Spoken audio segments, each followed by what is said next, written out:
how to make keyboard typing sound clicks louder on iPhone. Hey everyone, welcome back to the channel. If you are new here, don't forget to hit the subscribe button and turn on the notification bell to not miss any updates. So let's dive right in.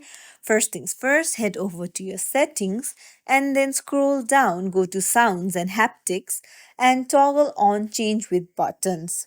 Now scroll down, go to keyboard feedback and then toggle on the sound and haptic option. Now finally come back and then go to headphone safety and then increase the decibel according to your wish. So these are some of the ways that you can make keyboard typing sound clicks louder on iPhone. If you found this tutorial helpful, don't forget to like and subscribe to our channel for more tips and tricks. Thank you for watching.